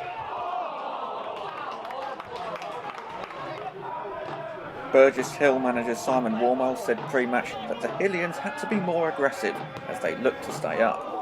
A long-range effort from Dan Beck forced Lavamere Huck into a fine save. Despite holding out their own in the second half, the away side were undone by 3 late goals in the final 20 minutes, the first coming from Matt Briggs after being fed through by Niall McManus. More calamitous defending from the bottom side saw James McShane increase the lead 2 minutes later. The February Player of the Month won't score an easier goal in his career. The match between top and bottom was going to the script, and 6 minutes from time, David Ray bundled in his 4th of the season. 6 of the best once again, a performance which saw the away fans applaud Dorking Wanderers off the pitch. The Morris Reback Stadium was the next destination as the Wanderers traversed the North Circular to face struggling Wingate and Finchley. Facing a side that hadn't won at home since December, Mark White's men somehow didn't take the lead from this attack.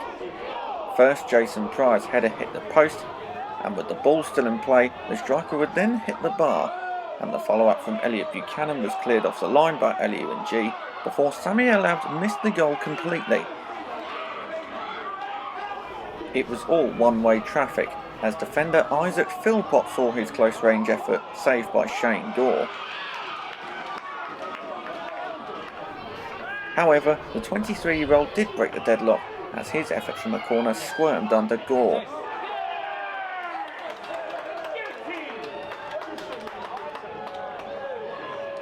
But, as the famous saying goes, you're never more vulnerable than when you've just scored, and the theory was proven right seconds later.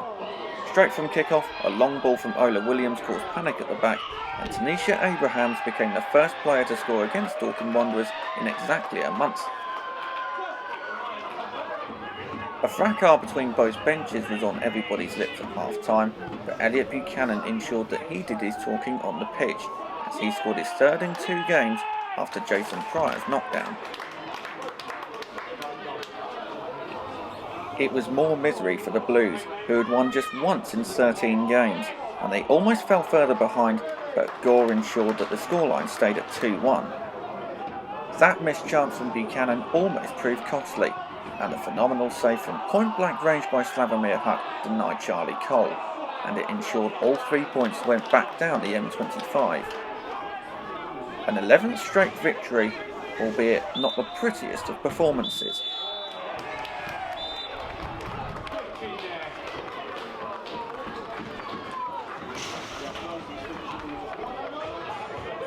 "11 wins in a row versus 10 matches unbeaten.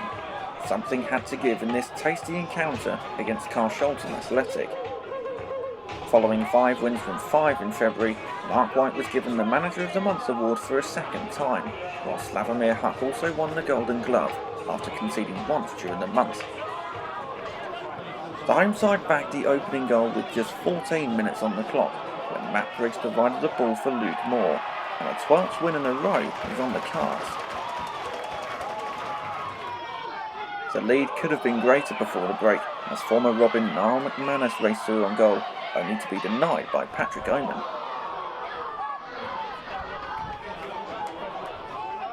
That proved to be the game changer, as Carshalton turned the game around to silence the home crowd. A Paris Hamilton Downs cross found Bobby Price for the equaliser just a few minutes after the break. Corborough then forced Huck into 2 fine saves, an unfamiliar position for the home side, who had won their last 7 at home.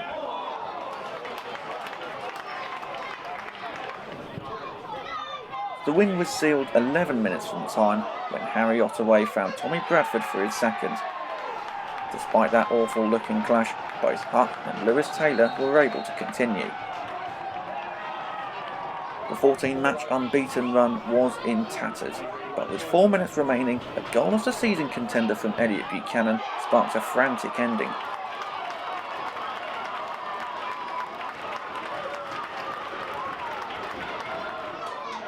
Matt Briggs then had a go from range, but his efforts sailed over the bar.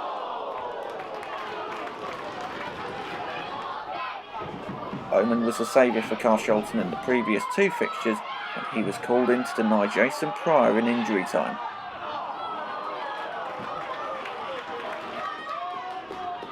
And from the resulting corner, the Wanderers missed the final chance, as the ball fell to Lewis Taylor, who saw his shot go wide.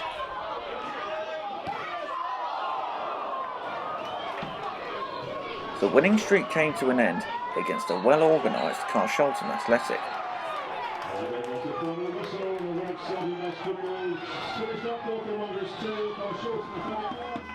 Looking to bounce back following that defeat, the Wanderers made the trip to King George's Field, where Corinthian Casuals awaited the league leaders. The match was preceded by a minute's applause in memory of John Bolson. a much-loved member of the Corinthian club who passed away recently. The first half saw a midfield battle between both sides, with this effort from Kosk and Ekim the best either side could conjure up in the opening 45. James Bracken's side were winless in 10 games, but the woodwork came to the rescue in the second half when David Ray's header hit the post. Down at the other end, the Casuals looked to take all 3 points, but Hamilton Antonio's fierce drive was saved by Huck. A frustrating afternoon for the table toppers as they failed to score for the first time in 16 games. The final chance for Mark White's men fell to Giuseppe Sol, but Danny Bracken ensured that the match ended in a stalemate in Tolworth. On a beautiful spring afternoon, the Wanderers made their longest trip of the season as they faced Brightlingsea Region at North Road. Eager to get back to winning ways following a stutter, Mark White's men made the stronger start, with Elliot Buchanan's volley being tipped round by James Bradbrook. The Yard's shot stopper was at the centre of attention again on 37 minutes, but for all the wrong reasons. The keeper took out the on-rushing Sami Alab, and the referee had no hesitation. Who else but Jason Pryor made it 1-0 from 12 yards.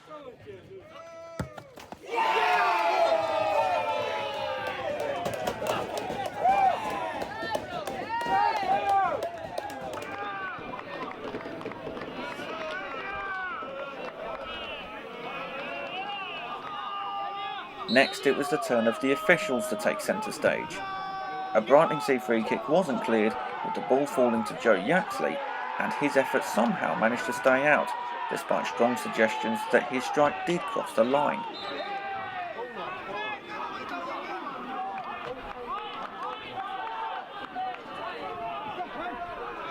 Their appeals, however, did fall on deaf ears, and things got worse on 71 minutes when striker Billy Hunt saw red after an adjudged elbow on Sami Alab.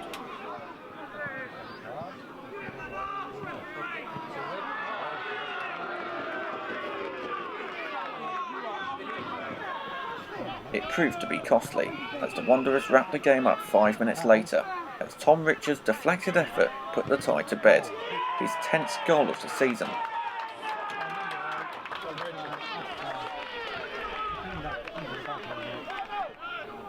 Tensions boiled over with 8 minutes to go when substitute Giuseppe Sol was also sent for an early bath following this clumsy challenge on Ricky Griggs.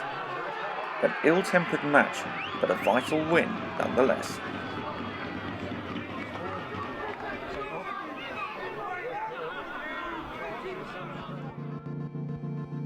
With just 5 games remaining, it was a matter of when, rather than if, Dorking Wanderers would lift the title. Mark White's men sat 11 points clear of the chasing pack, with just 15 to play for.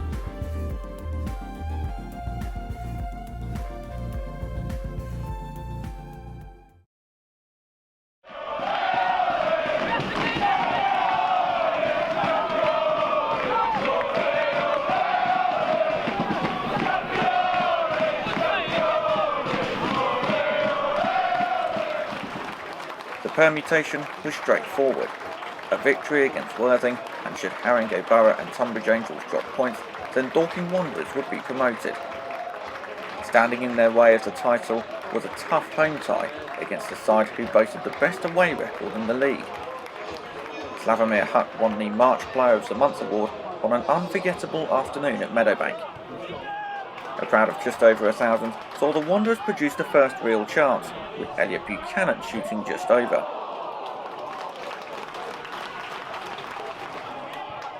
The striker then got even closer shortly after, his first time shot hitting the top of the bar after being laid off by Jason Pryor.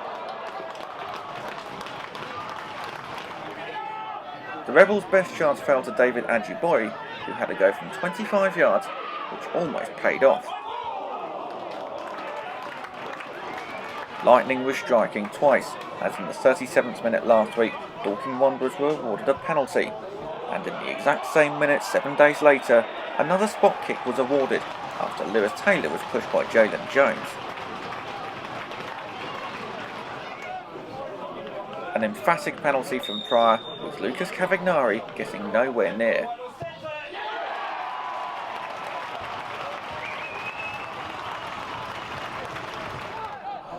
With Haringey Borough 2-0 up at AFC Hornchurch, the champagne seemed to be on ice for now.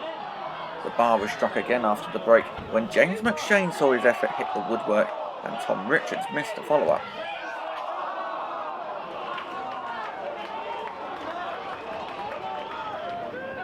But 2 second-half goals settled any nerves around the ground, the first coming on 65 minutes when McManus crossed for Luke Moore, who looped the ball over Cavagnari.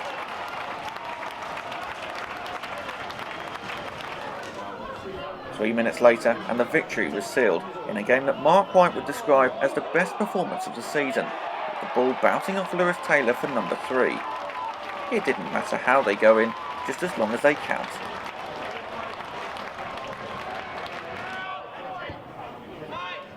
The win could have been more emphatic. First, Reece Hall was denied by Cavagnari, before the keeper then got the better of Jason Pryor.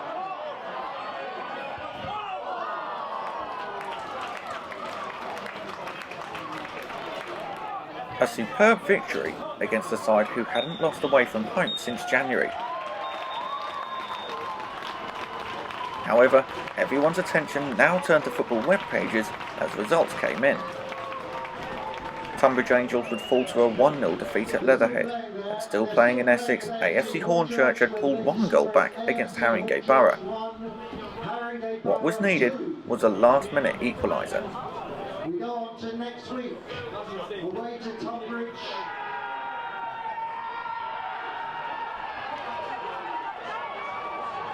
Latest score for AFC Hornchurch 2, Haringey Borough 2. They're still playing there.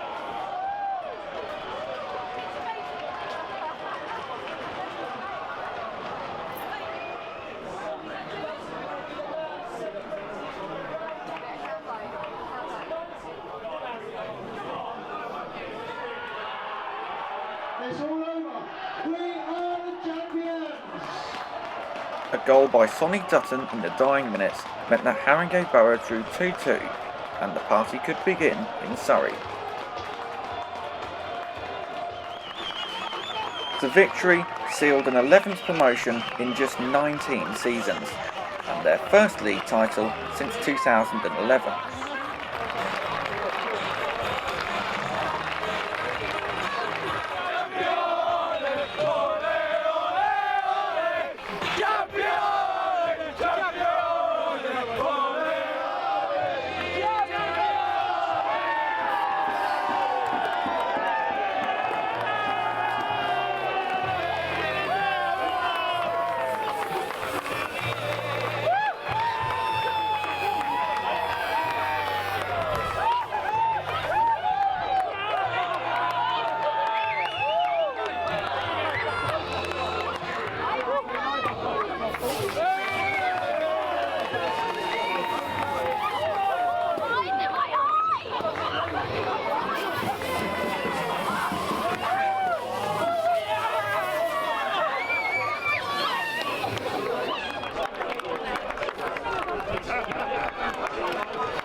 There was still the small matter of 4 games remaining, starting away to playoff hopefuls Tonbridge Angels.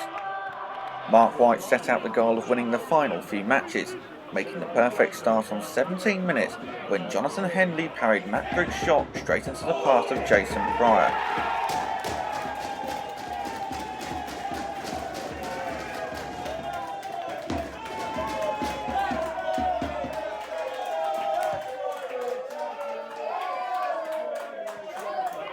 The Angels had lost just once on their own turf in 2019, and they pressed for an equaliser at Longmead. A promising run from Jack Parker couldn't be matched with the finish, his effort blocked by Sam Beard. Try as they might, Steve McKim's side couldn't break down the Dorking defence. Huck called in to tip Joe Turner's effort wide.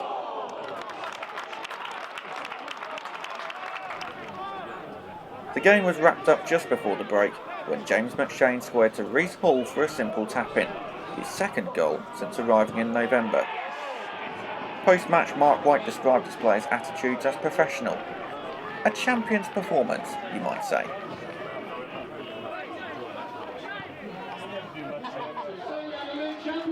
The penultimate match at Meadowbank saw Bostik Premier Town arrive from the south coast. A warm Saturday afternoon, t-shirts and shorts replaced coats and scarves as a crowd of 659 watched the champions take an early lead as Elliot Buchanan teed up Luke Moore on 3 minutes. Buchanan then turned from provider to scorer as 20 minutes later he notched in his 5th for the club.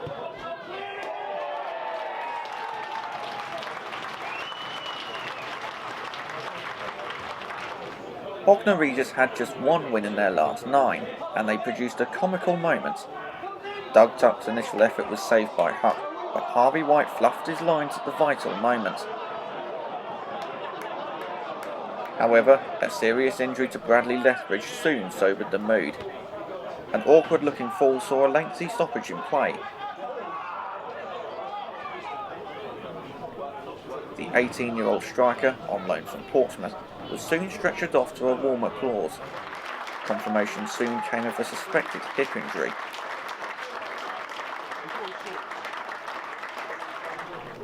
Looking for a goal against his former club, Jason Pryor's header from a corner skimmed the top of the bar shortly before the break.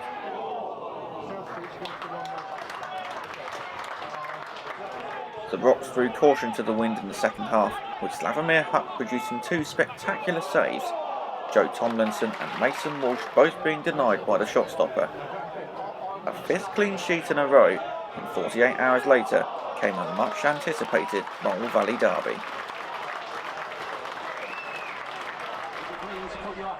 A champion's welcome to Fetcham Grove as Leatherhead gave a guard of honour ahead of the second Mole Valley derby. A strong crowd of 816 saw this affair as Nicky Ball's side knew that only a win against their rivals would give them any hope of reaching the playoffs. They showed early signs of promise, but Dan Gallagher saw his close-range effort saved by Huck. On 17 minutes, they fell behind. Jason Pryor unleashed an unstoppable drive past Zaki Awala for his 26th of the campaign.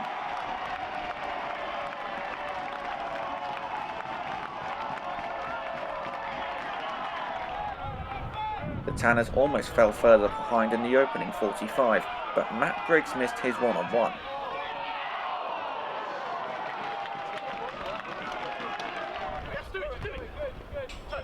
After the break, Gallagher once again caused trouble as his goal-bound effort was denied by a clearance from Sam Beard.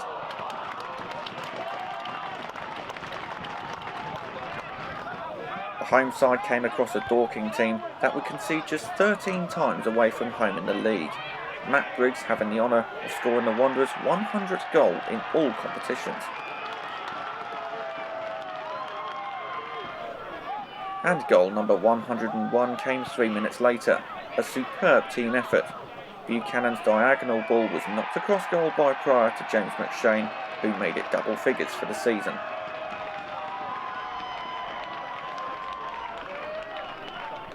Slavomir Huck kept a 6th clean sheet in a row, producing a fine save to deny Will Seeger in the final stages. Her first ever double in the Mole Valley Derby, bragging rights, for a short while at least, stay in Dorking.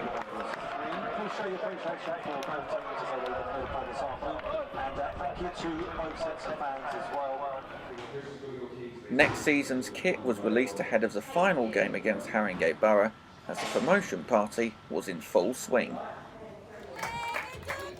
A side who led the league during the winter, Haringey Borough gave the champions a guard of honour.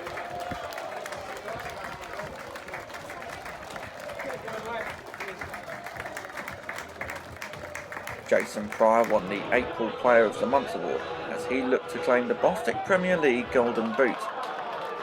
The striker made the perfect start, as after 6 minutes he got onto the end of Tom Richards' cross to make it 21 goals in the league. Having already booked a playoff place, Borough were looking to finish the season on a high after 3 straight defeats. Joel Newblay producing the best chance in the first half, Puck matching his effort. The lead was doubled on 38 minutes when Matt Briggs' cross fell to Elliot Buchanan, and after turning Rakim Richards, he slotted home his 17th of the season, finishing the campaign with 6 goals in 7 starts for the Wanderers. Needing just one more goal to win the coveted Golden Boot, Pryor was a man on a mission, but he missed a golden opportunity just after the break as Tom Richards' initial shot was parried. He would miss out on the award to veteran Jamie Curitan. Tom Richards then spurned a chance to make it 3-0 as his one-on-one narrowly missed the post.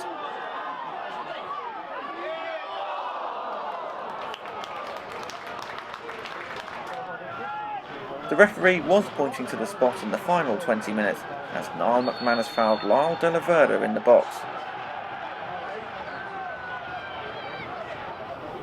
But having faced just 2 penalties this season, Slavomir Huck ensured he saved them both, Joel Newblay missing from 12 yards.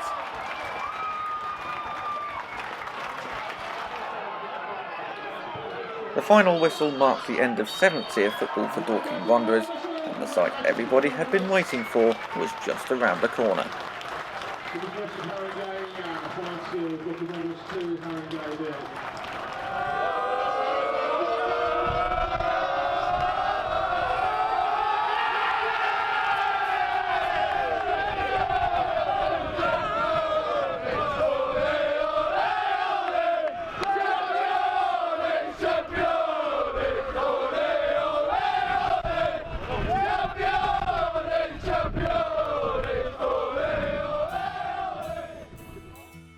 Mark White's mission of promotion was accomplished, with the National League South awaiting Dorking Wanderers next term.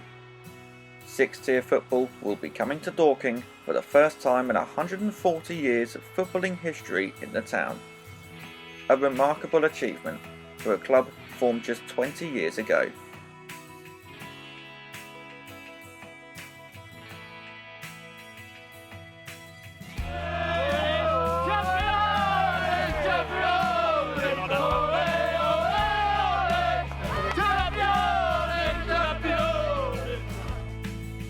The final league table looked like this. The Wanderers would run away with the title, finishing 22 points clear of Carshalton Athletic, who finished runners-up after a brilliant second half of the campaign. Tonbridge Angels will join the Wanderers next season after beating Met Police 3-2 in the Super Playoff final. Despite being in the playoffs at the turn of the year, 15 defeats in the final 17 games saw Kingstonian make an alarming slide down the table.